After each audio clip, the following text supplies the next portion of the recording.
Hey everybody, welcome back to our channel. In light of the recent events, from the end of last week through the weekend, wanted to go over the effects of flooding, how that can be a devastating event not only for your homes, but also what we can do to be more prepared. So first, just wanted to give my condolences, thoughts and prayers out to those that have been affected by Hurricane Helene, not only on the coast of Florida and the Big Bend area, but certainly all of those affected from in Georgia and especially North Carolina, and a lot of those things, places that were hit very, very hard. The videos and pictures that I keep seeing are absolutely devastating. So just wanted to take a quick minute here to touch base on flooding and how that can be affected. So first and foremost, dangers of flooding. Obviously, I've seen the devastation from the huge amounts of rainfall that can come from these big natural disasters, as well as storm surges and rivers coming up out of their banks, the flash flooding events that we have seen over the past several days. Just being prepared and being mindful and being aware of the information.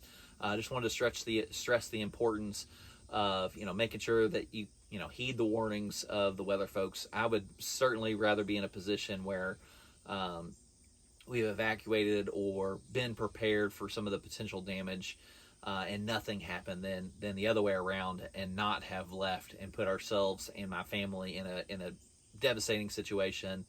Not only pictures of seeing things where houses have been taken away, homes have been washed away, and even lives have been washed away. So just wanted to reiterate the importance of those things. And so also wanted to touch on what are some things that we can do to prepare for flooding and some of those flash flood events. So first and foremost, I think it is critical information to know what your flood zone is.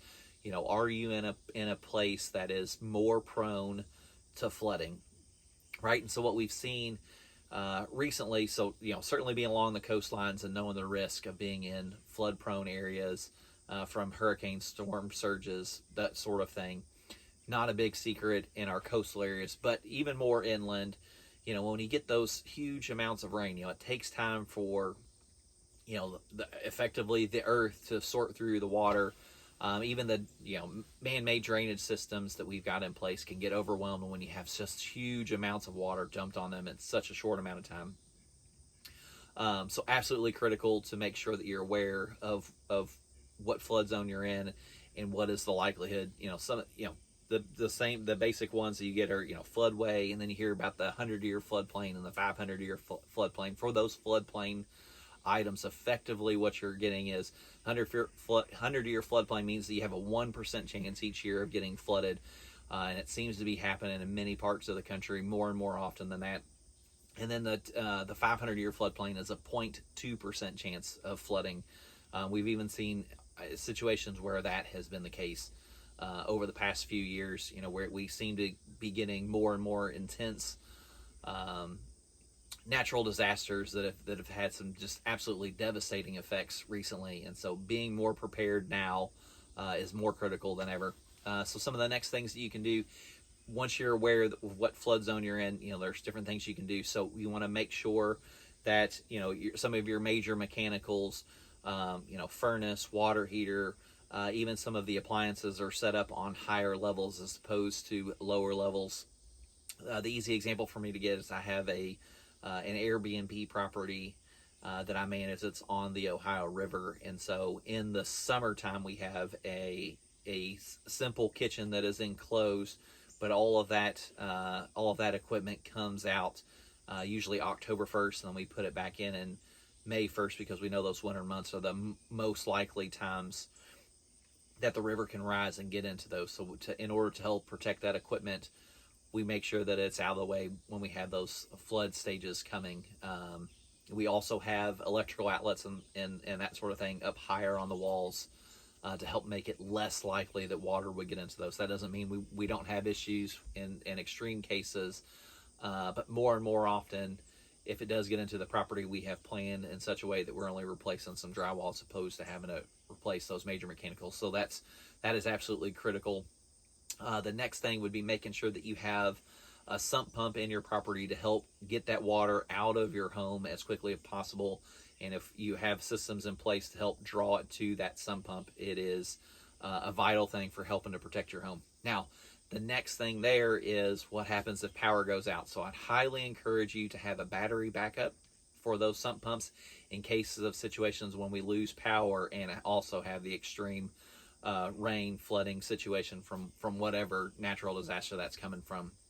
That battery backup is absolutely critical, because if you wind up and unfortunately lose power, it doesn't do you any good if we're not operating that sump pump. It's unable to do what it needs to do. So having that battery backup is critical, and checking that battery to make sure it's functioning a couple times a year is very important as well. Next thing from there is making sure that your foundations are sealed. Water and homes absolutely do not mix. They can cause so much damage, sometimes quickly, sometimes it's over longer periods of time if those items aren't addressed. So, periodically checking foundation, make sure, cracks are sealed. We have appropriate drainage for the property to make sure water is getting away from your home is absolutely vital.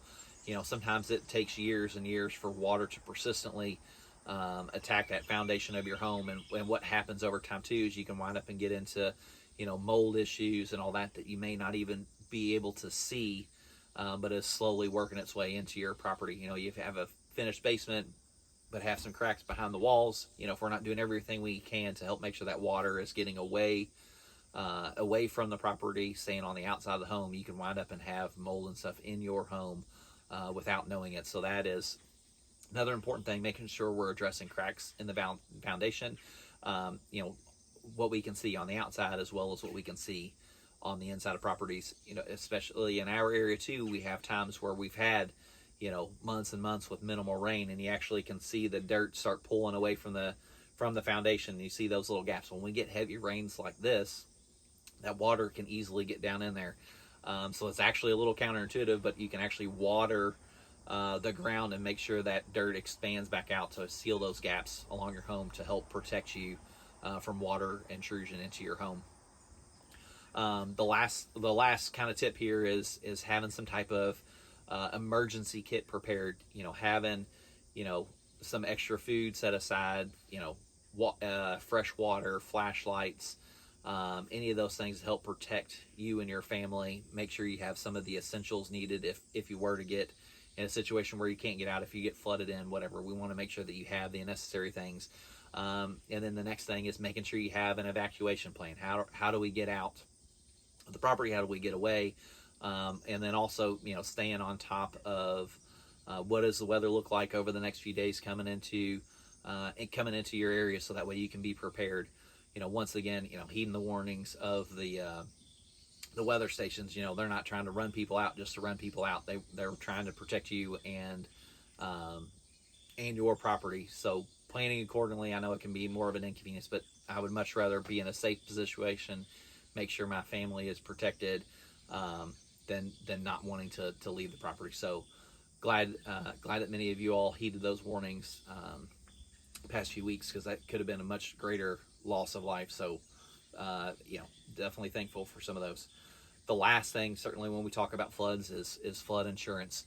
Flood insurance is usually a separate item on most homeowners insurance, and is not included on all the properties. Make sure that you have the appropriate flood insurance. I know it's gotten more and more challenging over the years, and will likely continue to be, but man, it's such a vital piece of your home protection to have that appropriate flood insurance, and make sure that your values are updated. So one of the things we've been talking about clients recently is making sure that you have enough coverage, not just for flood insurance, but for everything. We've seen significant appreciation in home values over the past 4 or 5 years. So if you haven't talked to your insurance provider, your home has likely gone up significantly in value, and so make sure that you're covered there. So it's always good to at least have an annual conversation with your insurance person, make sure you're on the right page. It certainly seems like that, over the past few years, we've had more and more of these more intense, more severe storms, whether it has been, hurricanes or tornadoes or just flooding events. I think it's more important than ever to make sure that you have a prepared home and a plan in case those events arise, so that way you can put you not only yourself, but you and your family and make sure your property is protected to the best of its ability to be ready for those.